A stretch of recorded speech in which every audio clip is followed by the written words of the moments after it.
कभी सोचा है कि हमारे चारों तरफ की ये दुनिया, ये कुर्सी, ये हवा, ये पानी आखिर किस चीज से बना है? चलिए आज इसी सदियों पुराने रहस्य की तह तक जाते हैं और एक सफर पर चलते हैं पदार्थ के सबसे छोटे हिस्से यानी परमाणु की दुनिया में।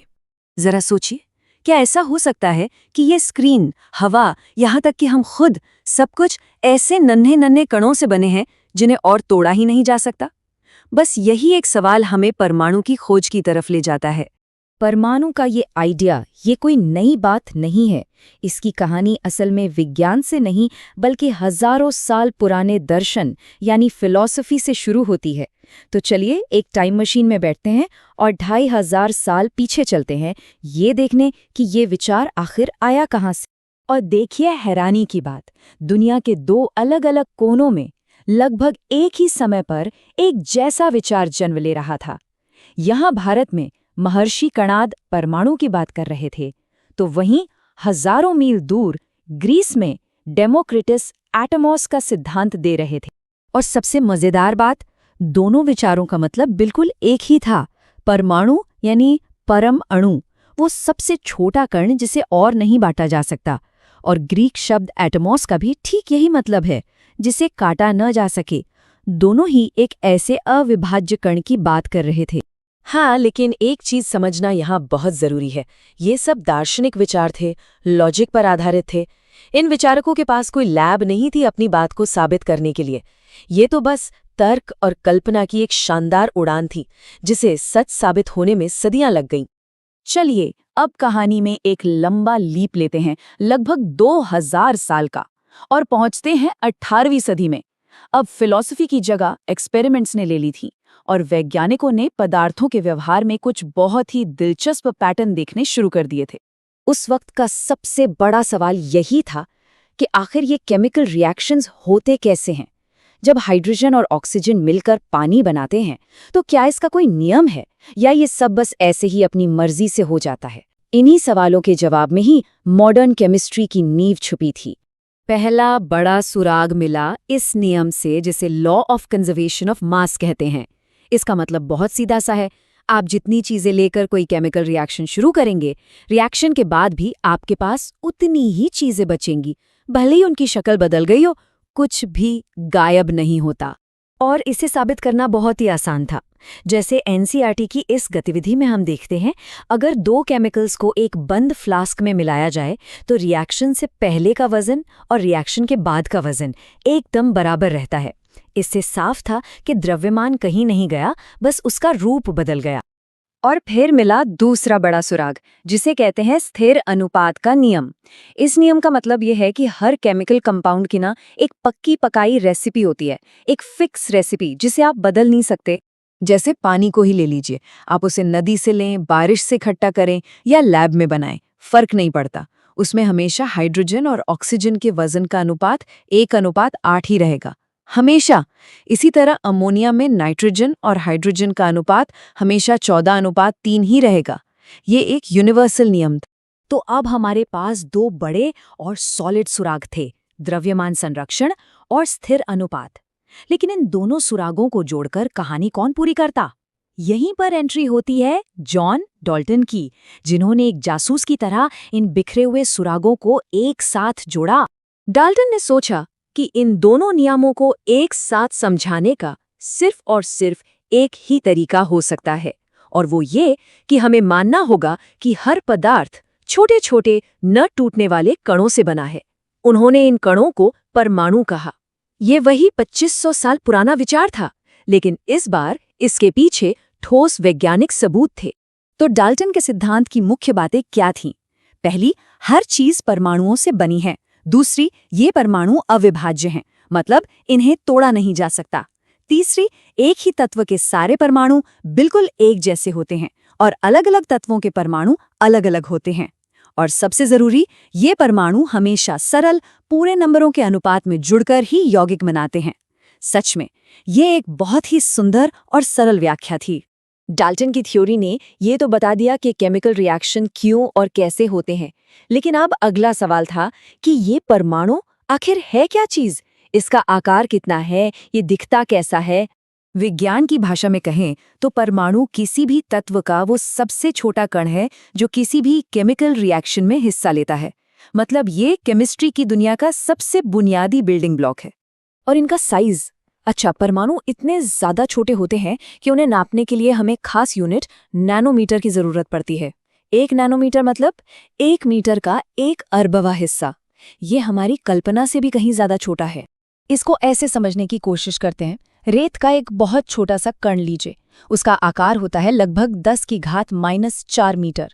और एक हाइड्रोजन का परमाणु, वो इस कण से भी 10 लाख गुना छोटा है। सोच सकते हैं, लाखों करोड़ों परमाणु मिलकर रेत का बस एक कण बनाते हैं। और सबसे हैरान कर देने वाली बात तो ये है कि जहां पुराने दार्शनिक और डाल्टन सिर्फ कल्पना कर सकते थे, आज हमारे पास ऐसी टेक्नोलॉजी है जो हमें सचमुच परमाणुओं को देखने की इजाजत देती है।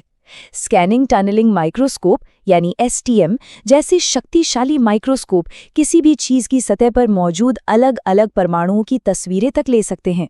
ये इस बात का पक्का सबूत है कि परमाणु सच में मौजूद हैं। अच्छा, अब जरा एक बात सोचिए, जब वैज्ञानिक इतनी छोटी चीज की पढ़ाई कर रहे हों जिसे देख पाना भी नामुमकिन है, तो वो ये कैसे पक्का करें कि दुनिया भर में सब लोग एक ही चीज की बात कर रहे हैं? है ना मुश्किल सवाल। इसका जवाब छिपा है एक बहुत ही शानदार सिस्टम में, एक ऐसी भाषा में जो सारे वैज्ञानिकों को एक प्लेटफॉर्म पर ले आती है। तो कहानी शुरू होती है केमिस्ट्री के शुरुआती दिनों से। जरा सोचिए, उस जमाने में हर साइंटिस्ट अपनी मर्जी से तत्वों को नाम और सिंबल दे देता था। मतलब पूरी तरह से कंफ्यूजन, कोई कुछ कह रहा है, कोई कुछ और। फिर एंट्री हुई बर्जेलियस जैसे दूरदर्शी वैज्ञानिकों की, जिन्होंने कहा भाई ऐसे काम नहीं चलेगा, हमें एक सिस्टम चाहिए। और इसी जरूरत से जन्म हुआ IUPAC का। इसका पूरा नाम है international union of pure and applied chemistry. आप इसे केमिस्ट्री की दुनिया का यूनाइटेड नेशन समझ सकते हैं। यही वो संस्था है जो ये पक्का करती है कि जर्मनी का साइंटिस्ट और जापान का साइंटिस्ट जब एक तत्व की बात करें तो वो एक ही भाषा बोल रहे हों। कैसे? उनके नाम और सिंबल को स्टैंडर्डाइज करके। और सबसे मजेदार बात पता है क्या है? ये पूरी की पूरी ग्लोबल भाषा सिर्फ 2 आसान से नियमों पर टिकी है, बस 2। पहला रूल, पहला अक्षर हमेशा कैपिटल होगा। और दूसरा रूल, अगर कोई दूसरा अक्षर है तो वो हमेशा छोटा, मतलब लोअर केस में होगा। बस इतना सिंपल। अब शायद लग रहा होगा कि अरे इसमें क्या बड़ी बात है, तो जरा दोबारा सोचिए। देखिए, एक बड़ा C और एक बड़ा O मिलकर बनता है कार्बन मोनोऑक्साइड, एक जहरीली गैस। लेकिन एक बड़ा C और एक छोटा O मिलकर बनता है कोबाल्ट, जो कि एक मेटल है। देखा, सिर्फ एक छोटे से अक्षर का फर्क और मतलब जमीन आसमान का। यह सचमुच में जिंदगी और मौत का सवाल हो सकता है। और एक और मजेदार बात, कुछ तत्वों के सिंबल उनके अंग्रेजी नाम से नहीं बल्कि लैटिन नामों से लिए गए हैं। इसीलिए आयरन मतलब लोहे का सिंबल I या IR नहीं Fe होता है, जो उसके लैटिन नाम फेरम से आया है।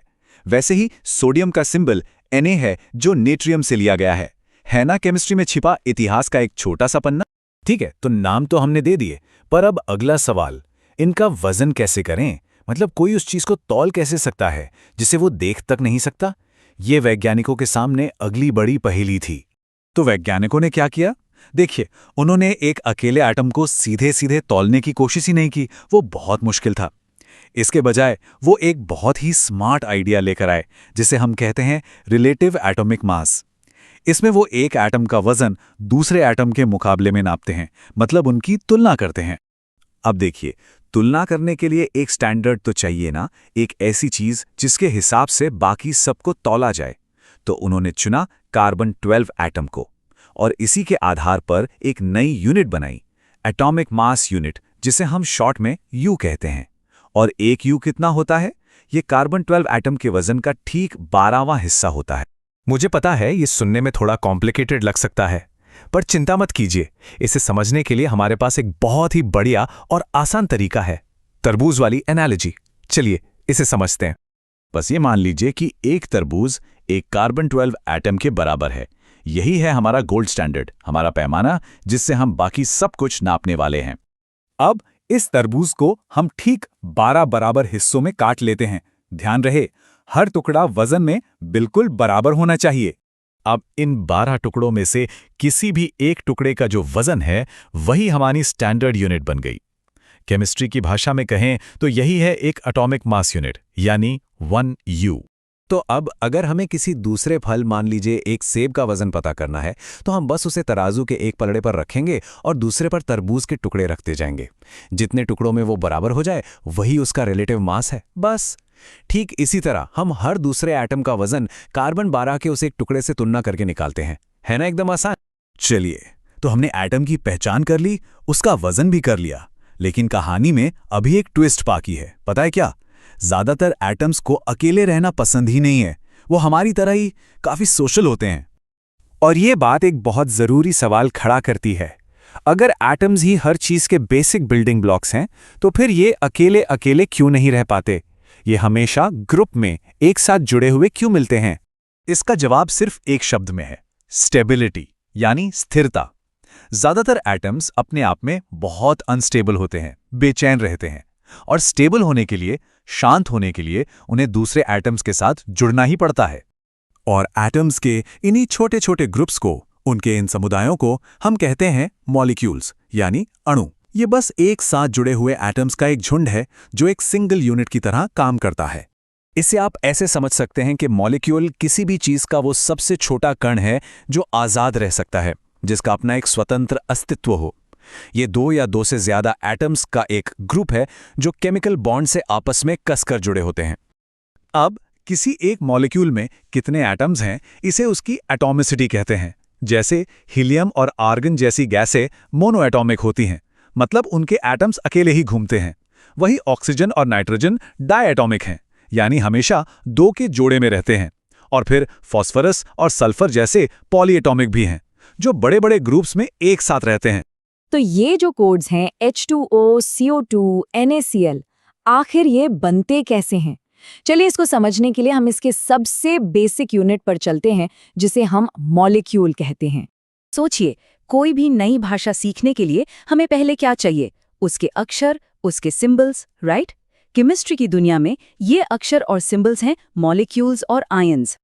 अब यहाँ एक बहुत ज़रूरी बात है, ये जो कॉम्बिनेशंस है ना, ये ऐसे ही रैंडम नहीं होते। इनके पीछे पक्के नियम होते हैं, एक फिक्स्ड रेशियो होता है। जैसे पानी, मतलब H2O में हमेशा आपको हाइड्रोजन के 2 एटम और ऑक्सीजन का एक ही एटम मिलेगा। यही तो केमिस्ट्री का एक फंडामेंटल रूल है। अब आती है एक मज़ेदार बात। एटम्स वो थोड़े लेन देन वाले होते हैं। वो इलेक्ट्रॉन्स दे भी सकते हैं और ले भी सकते हैं। और जब ऐसा होता है तो वो बन जाते हैं चार्ज्ड पार्टिकल्स, जिन्हें हम कहते हैं आयंस। जिसने इलेक्ट्रॉन दिया वो बन गया पॉजिटिव, यानी केटायन, और जिसने लिया वो हो गया नेगेटिव, यानी एनायन। कभी कभी तो एटम्स का पूरा ग्रुप एक टीम की तरह काम करता है, एक सिंगल यूनिट की तरह, और इस पूरी टीम पर एक कॉमन चार्ज होता है। बस इन्हीं टीम्स को हम कहते हैं पॉलीएटॉमिक आयॉन्स, जैसे अमोनियम हो गया या सल्फेट। चलिए अब आते हैं उस सीक्रेट चाबी पर जो केमिकल फॉर्मूले लिखने का सारा राज खोल देगी, और वो है वैलेंसी। वैलेंसी बड़ा भारी शब्द लगता है ना, पर इसका मतलब बहुत सिंपल है। ये किसी भी एटम की कंबाइनिंग पावर है। मतलब एक एटम कितने दूसरे एटम्स के साथ बॉन्ड बना सकता है, या कह सकते हैं कि हाथ मिला सकता है। ये सब उसके बाहरी इलेक्ट्रॉन्स का खेल है। एनसीईआरटी में ना इसको समझाने के लिए एक बड़ा कमाल का उदाहरण दिया है। सोचिए, एक ऑक्टोपस है, उसके कितने हाथ होते हैं? 8, तो उसकी वैलेंसी हो गई 8। और एक इंसान जो एक बार में एक ऑक्टोपस का हाथ पकड़ सकता है, तो इंसान की वैलेंसी हो गई 1। बस यही है वैलेंसी। सिंपल है ना? तो अब जब हमारे पास वो सीक्रेट की यानी वैलेंसी आ गई है, तो चलिए अब फटाफट फॉर्मूला लिखने के सिंपल से रूल्स भी देख लेते हैं। सिर्फ 3 सिंपल स्टेप्स हैं और फॉर्मूला आपके सामने होगा। स्टेप 1, पहले पॉजिटिव आयन यानी केटायन का सिंबल लिखो, फिर नेगेटिव आयन यानी एनायन का। स्टेप 2, दोनों सिंबल्स के ठीक नीचे उनकी वैलेंसी लिख दो। और सबसे मजेदार स्टेप 3, इन वैलेंसीज को क्रिस क्रॉस कर दो। बस बन गया फॉर्मूला। चलो एक एग्जाम्पल से समझते हैं। Magnesium chloride, magnesium Mg valency 2, chlorine Cl valency 1। अब करो क्रिस क्रॉस। Mg के पास आया 1 और Cl के पास गया 2, तो फॉर्मूला क्या बना? MgCl2। देखा कितना आसान है। अच्छा, अब एक छोटा सा ट्विस्ट, कैल्शियम हाइड्रोक्साइड को देखते हैं। यहाँ पर जो हाइड्रोक्साइड है ना, OH, वो एक पॉलीएटॉमिक आयन है, मतलब एक पूरी टीम है। तो जब कैल्शियम की वैलेंसी 2 इस पूरी टीम के पास जाती है तो हमें उसे ब्रैकेट में रखना पड़ता है, ऐसे CaOH2, ताकि ये पता चले कि 2 पूरे OH ग्रुप के लिए है। ठीक है, तो फॉर्मूला लिखना तो आ गया, पर इसका फायदा क्या? वेल, एक बार फॉर्मूला पता चल जाए तो हम उसका मास भी कैलकुलेट कर सकते हैं। यहाँ पर 2 टर्म्स यूज होते हैं, मॉलिक्यूलर मास और फॉर्मूला यूनिट मास। सुनने में अलग लगते हैं, पर घबराने की बात नहीं है। कैलकुलेशन का तरीका लगभग सेम ही है। मॉलिक्यूलर मास हम मॉलिक्यूल्स के लिए यूज करते हैं और formula unit mass ionic compounds के लिए। जैसे अपना फेवरेट एग्जाम्पल, पानी H2O। इसमें क्या है? 2 हाइड्रोजन और 1 ऑक्सीजन। तो बस 2 हाइड्रोजन का मास यानी 2 गुणा 1 और उसमें जोड़ दो 1 ऑक्सीजन का मास यानी 16। टोटल कितना हुआ? 18U। सिंपल। और अब देखते हैं नमक यानी NaCl को। एक सोडियम का एटॉमिक मास होता है 23 और एक क्लोरीन का होता है 35.5। दोनों को जोड़ दिया तो आ गया 58.5U। हो गया। तो चलिए एक क्विक रिकैप करते हैं कि आज हमने क्या क्या सीखा। तो आज हमने केमिस्ट्री की भाषा के बेसिक्स को क्रैक किया है। हमने एटम्स, मॉलिक्यूल्स और आयंस को समझा, वैलेंसी की सीक्रेट की का इस्तेमाल करके फॉर्मूले लिखना सीखा और फिर उन फॉर्मूलों से मास निकालना भी जान लिया। देखिए, एनसीईआरटी के ये जो कॉन्सेप्ट्स हैं ना, इन्हें समझना बहुत सारे स्टूडेंट्स के लिए एक बड़ा टास्क होता है। और ये जो जानकारी है, ये सिर्फ एक के लिए नहीं, बल्कि हर उस स्टूडेंट के लिए है जो रटना नहीं बल्कि सच में कॉन्सेप्ट को समझना चाहता है। और कहते हैं ना कि ज्ञान बांटने से बढ़ता है। हो सकता है आपका एक छोटा सा शेयर किसी और स्टूडेंट की बहुत बड़ी मदद कर दे, उसकी पढ़ाई को आसान बना दे। तो अगर इस चैप्टर को समझने में आपको मदद मिली हो तो इसे लाइक करें, शेयर करें और ई-पाठशाला को सब्सक्राइब करना बिल्कुल न भूलें। और हाँ, जाने से पहले एक सवाल। अब आप H2O का फॉर्मूला जानते हैं? जरा सोचिए, अगर हम इसमें बस एक और ऑक्सीजन एटम जोड़ दें तो क्या बनेगा? सोचिएगा जरूर।